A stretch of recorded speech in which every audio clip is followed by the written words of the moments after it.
Eine kleine, sehr kleine Insel lag mitten im weiten, endlosen Ozean. Sie hieß Lummerland. Warum gerade Lummerland und nicht irgendwie anders, wusste kein Mensch. Aber sicherlich wird das eines Tages erforscht werden. Die Lokomotive der königlichen Lummerlandbahn hieß Emma. Und Lukas war der königliche Lokomotivführer.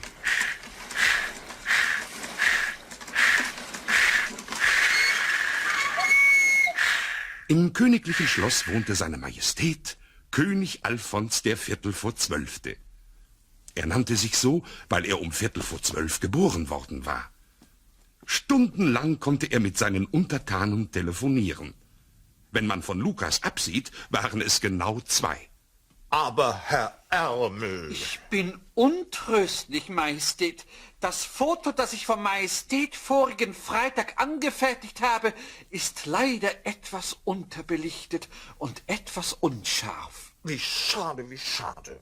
Sehr bedauerlich, mein lieber Herr Ärmel. Ich bin untröstlich, Herr König. Ja, da müssen wir uns halt mal treffen, wenn es meine Regierungsgeschäfte zulassen und ein neues Foto schießen.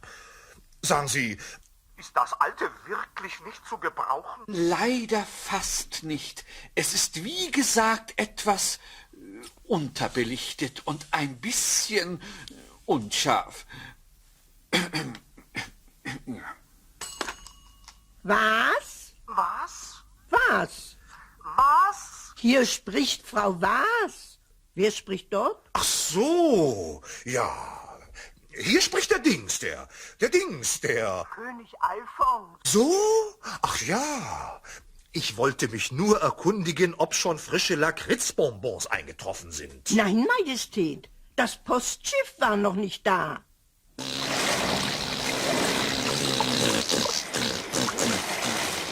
Jetzt setzt dieser blöde Motor schon wieder aus.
Hey, hey, hey!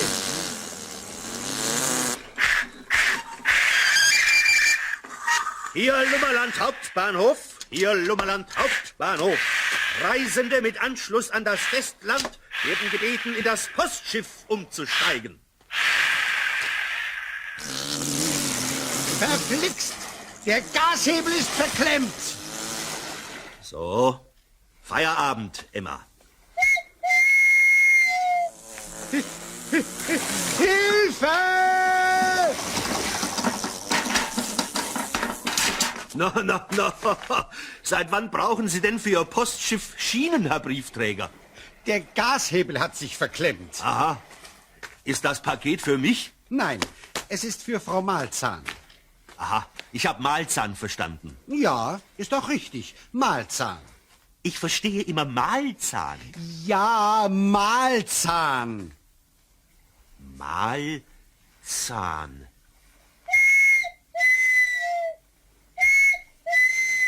Also, mein lieber Briefträger, seit Jahren bringen Sie uns nun die Post. Sie kennen mich und die anderen genau und wissen, dass es auf Lummerland keine Frau Malzahn gibt.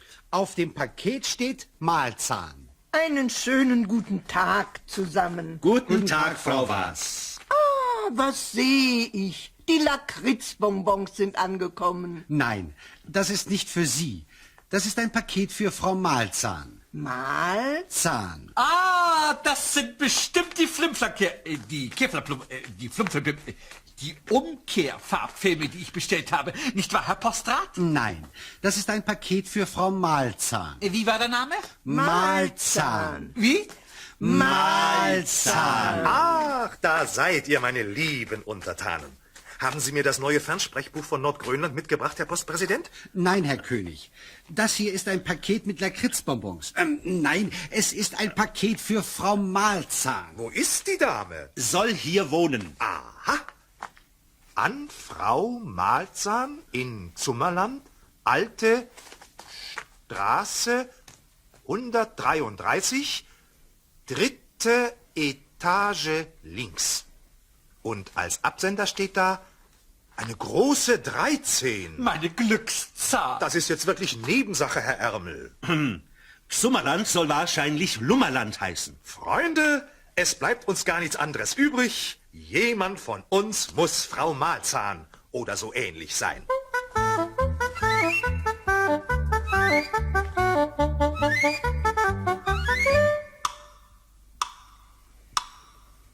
Aber wer? Auf unserer Insel gibt es gar keine 3. Etage. Das ist allerdings richtig. Eine alte Straße haben wir auch nicht. Und eine Nummer 133 erst recht nicht. Ich müsste das doch wissen. Schließlich komme ich ja ziemlich viel auf der Insel herum. Aber wenn es wahr wäre, dann hätte ich ja noch einen Untertan. Einen Untertan, von dem ich gar nichts weiß. Nicht mal die Telefonnummer. Freunde, wir müssen suchen.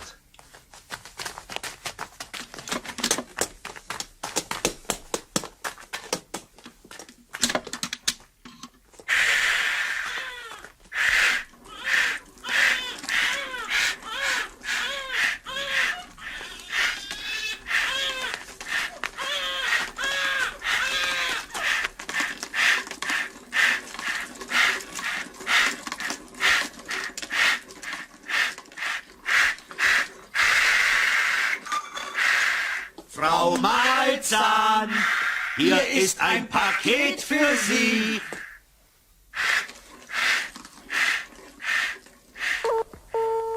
Ja, Hallo, ist dort die Auskunft? Ja. Geben Sie mir bitte dringend die Telefonnummer von Frau Malzahn. Wohnhaft möglicherweise auf Lummerland. Moment bitte. Frau Malzahn, hier ist ein Paket für Sie. Hallo? Am Apparat. Wie war der Name bitte? Alfons der Viertel vor 12. Unsinn. Malzahn. Malzahn. Frau Malzahn, hallo. Frau Malzahn. 3. Etage links. Tut mir leid, auf Lummerland gibt es keine 3. Etage. Oh, das weiß ich selbst. Na also.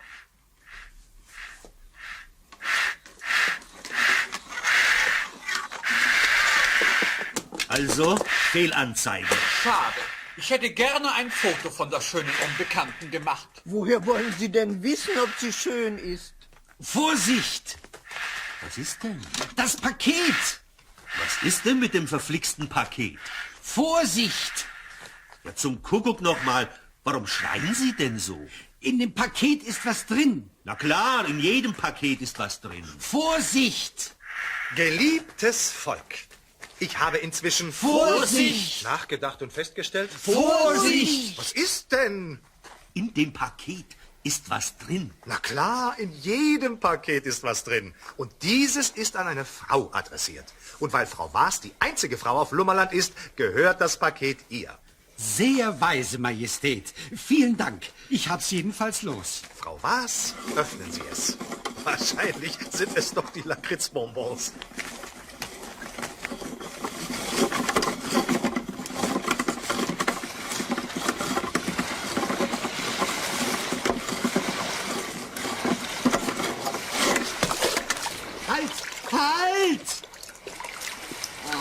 immer dieser Ärger mit den Dienstfahrzeugen.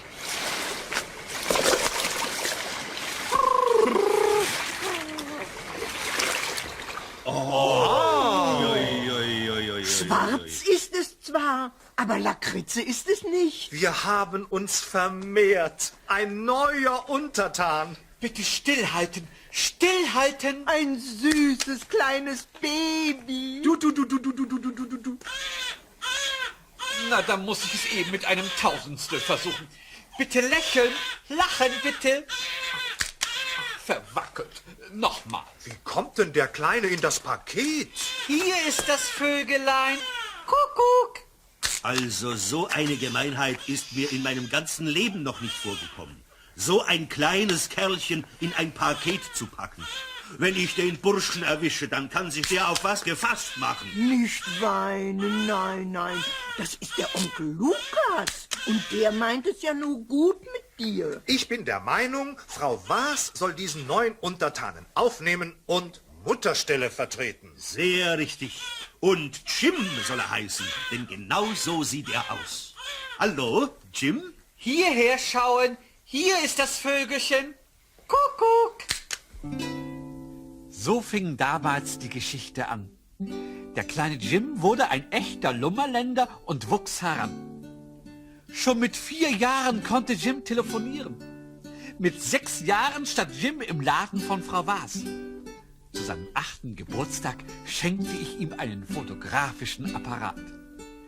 Jim hatte immer ein Loch in der Hose, stets an der gleichen Stelle.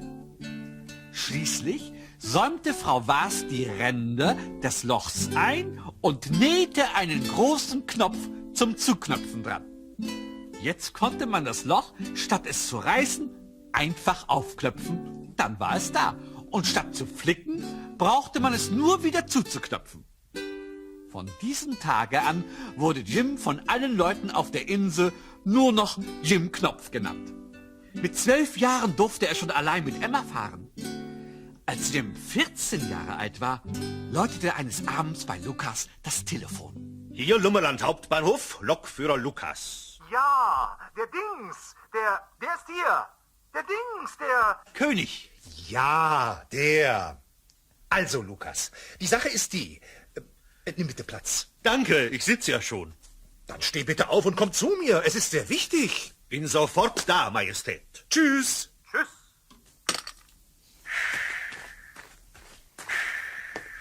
So, Emma, wir müssen heute noch eine Sonderfahrt machen. Hast du genügend Dampf? Na, dann.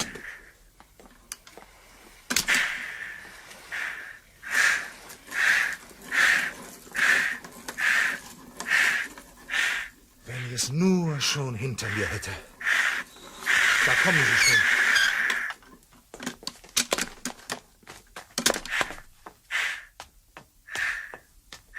Majestät! Schon gut. Setz dich, mein Lieber. Du entschuldigst, dass ich dich nicht ins Schloss bitte, aber ich habe heute noch nicht aufgeräumt. Worum dreht es sich denn? Drehen! Ja, das ist das richtige Wort. Die Emma soll mal eine Runde drehen. Allein? Na, sie wird ja wohl inzwischen den Weg kennen. Emma, dreh bitte eine Runde, ja? Die Kleine. Mein lieber Lukas, wir müssen es tun. Hast du verstanden? Kein Wort. Also, wir müssen es tun. Ja, was müssen wir tun? Hab ich das nicht eben gesagt? Nein. Also seltsam. Ich möchte wetten, ich habe klipp und klar gesagt, dass wir die alte... Welche alte? Emma soll noch eine Runde drehen, ja? Das Geräusch ist so beruhigend. Ja, wenn es sich entfernt. Hast du gehört, Emma? Also, wir müssen die alte Emma abschaffen. Abschaffen? Bleib um Himmels Willen sitzen. Mach mich nicht nervös. Ich bin's nämlich schon. Ich weiß wohl, es ist für uns alle ein schwerer Entschluss. Aber wir müssen es tun. Niemals, Majestät. Und außerdem, wieso überhaupt? Setz dich. Lummerland ist sehr klein. Es reicht gerade für die alten Untertanen. Aber nun ist ja ein neuer dazu gekommen. Es ist doch nur ein halber. Und 1, 2, 3 ist er ein ganzer. Und dann? Willst du, dass der Junge von unserer Insel weggehen muss? Natürlich nicht. Jim ist doch mein bester Freund. Aber von Emma kann ich mich auch nicht trennen. Was ist denn ein Lokomotivführer ohne Lokomotive? Ja, freilich. Darüber sollst du dir Gedanken machen. Jawohl. Du, um Himmels Willen, sonst verliere ich meine Haltung. Tschüss, Lukas. Auf Wiedersehen. Ade, Emma. Hallihallo.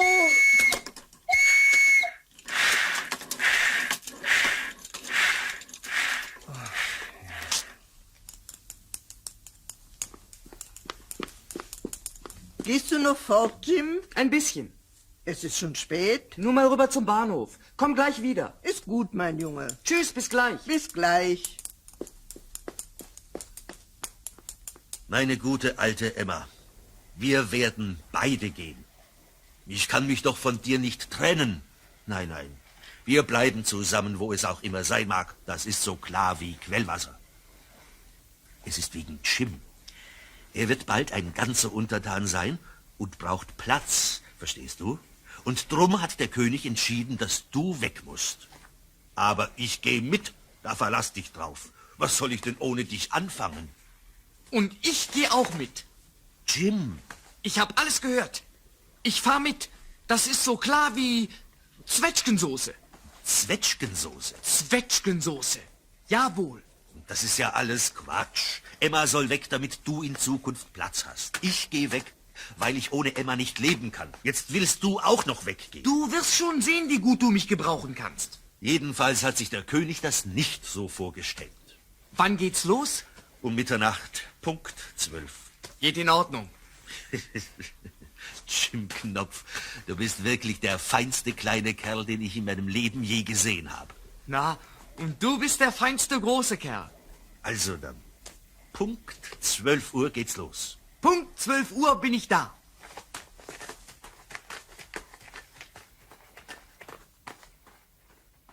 Eine Insel mit 2 Bergen und im tiefen, weiten Meer, mit viel Tunnels und Gleisen und dem Eisenbahnverkehr. Nun, wie mag die Insel heißen? Ringsherum ist schöner Strand. Jeder sollte einmal reisen in das schöne Lummerland.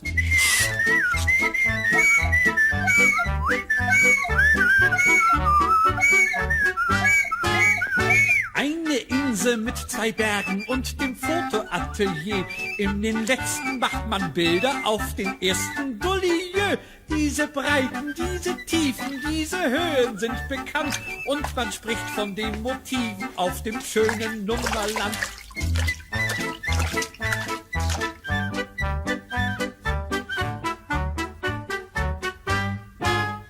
Eine Insel mit 2 Bergen und dem Fernsprechtelefon. Wählt man nur die richtige Nummer, klappt auch die Verbindung schon. Hallo, hier ist falsch verbunden. Wollen Sie sich jetzt beschweren? Nein, warum? Das kann passieren. Also dann, auf Wiederhören.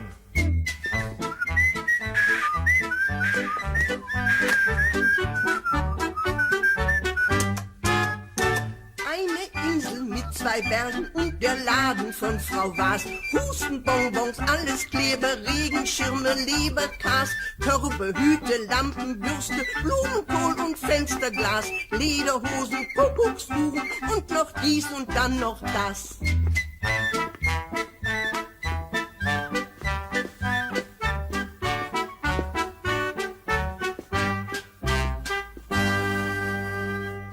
Höchste Zeit, dass du ins Bett kommst, du Schlingel. Gute Nacht. Schlaf gut. Und bitte sei mir nicht böse. Natürlich bin ich dir nicht böse. Versprich mir das. Ja, ja. Versprich mir, dass du nicht böse auf mich wirst. Ja, ja. Was hast du denn, Jim? Natürlich verspreche ich dir's. Danke, Mutter.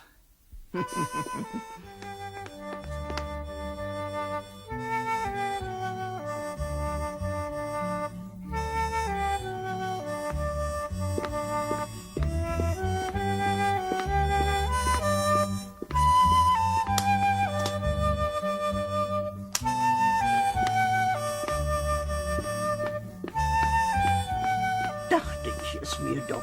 Jim hat vergessen, die Ladentür abzuschließen.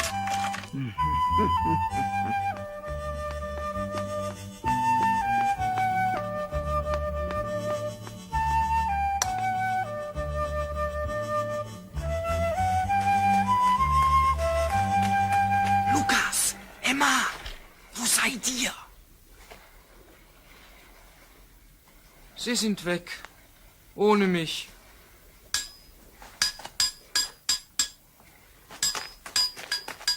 Lukas! Lukas! Na, kommst du doch noch, du Schlafmütze? Ich hab nicht geschlafen, Ehrenwort. Ich hab den Schlüssel von der Ladentüre nicht gefunden. Mutter muss ihn eingesteckt haben. Aha. Und warum bist du nicht zum Fenster raus? Hm? Da hätte sie mich sehen können. Aha. Und wie bist du dann doch rausgekommen? Durch den Keller. Das war vielleicht schwierig. Ich musste nämlich zuerst... Ja. Erzähl mir das ein andermal, Jim. Jetzt fahren wir erst mal los. Kann Emma denn wirklich schwimmen? Klar. Ein Schiff ist auch aus Eisen und schwimmt. Aber Emma hat doch Wasser im Kessel. Nicht mehr. Habe ich abgelassen. Du denkst aber auch an alles. Ja, muss man ja wohl. Also, nimm Platz, Junge. Wiedersehen, Lummerland. Wir kommen wieder. Schön wär's. Aber jetzt fahren wir erst mal los.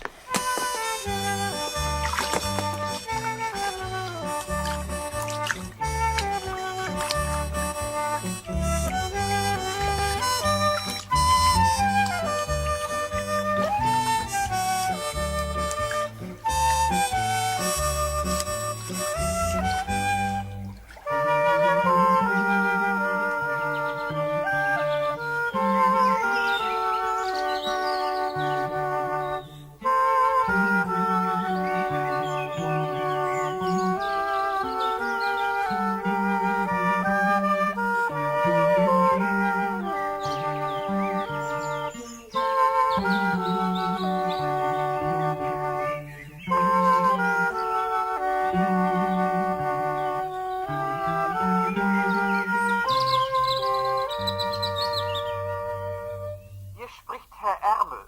Guten Tag. Sie wünschen? Ja, der Dings ist hier. Ich bin hier. Der... König. Genau. Sagen Sie mal, haben Sie heute schon mal Emma und Lukas gesehen? Nein, Herr König. Fahrplanmäßig müssten Sie schon zweimal an meinem Palast vorbeigekommen sein. Ach, und dem war nicht so? Nein. Und auch ans Telefon im Hauptbahnhof geht niemand ran. Ich schau mal rüber, Majestät. Gute Idee, das. Ja, ich komme gleich. Nicht nötig, meine liebe Frau Waas. Ich komme zu Ihnen. Ich möchte gerne Jim sprechen. Ja, warum weinen Sie denn, meine Verehrte? Jim, Was ist mit ihm? er hat mir einen Brief hinterlassen. Einen Brief? Jim kann doch nicht lesen und nicht schreiben. Verstehe ich nicht. Ich bin mit Lukas und Emma weggefahren. Mach dir keinen Kummer, sondern sei unbesorgt. Es küsst dich dein Jim. Da haben wir die Bescherung. Und ich bin vermutlich schuld. Kann ich mal telefonieren? Bitte. Ich will sofort eine Suchmeldung aufgeben.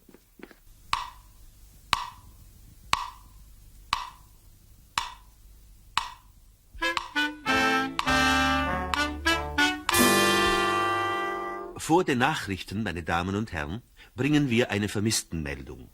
Spurlos verschwunden ist eine Lokomotive namens Emma, ein Lokomotivführer namens Lukas und ein Junge namens Jim Knopf.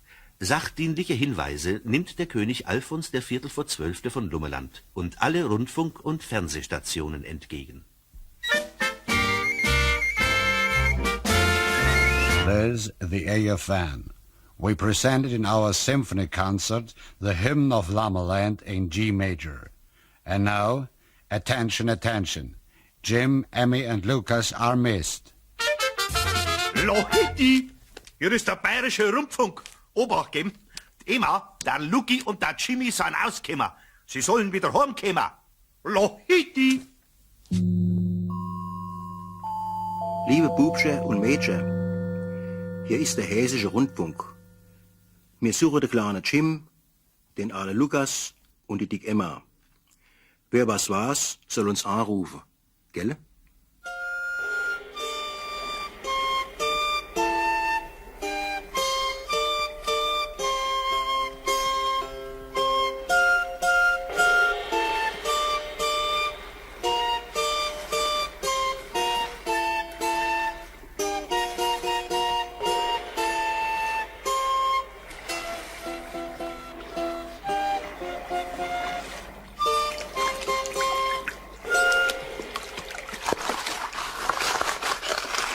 Na nu, Jetzt sind wir wieder zu Hause.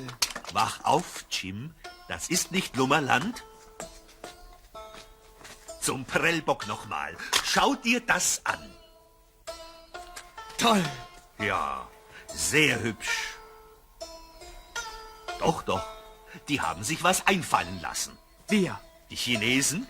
Sind wir In China, genau. Und das da in der Ferne ist die Hauptstadt Ping. Was machen wir jetzt? Wir machen zunächst mal Emma wieder landtüchtig und dann fahren wir los. Bolzen geradeaus. Wollen mal sehen, ob wir nicht vielleicht seine Majestät, den Kaiser, sprechen können. Was willst du denn von ihm? Ich will ihn fragen, ob er nicht eine Lokomotive und 2 Lokomotivführer brauchen kann.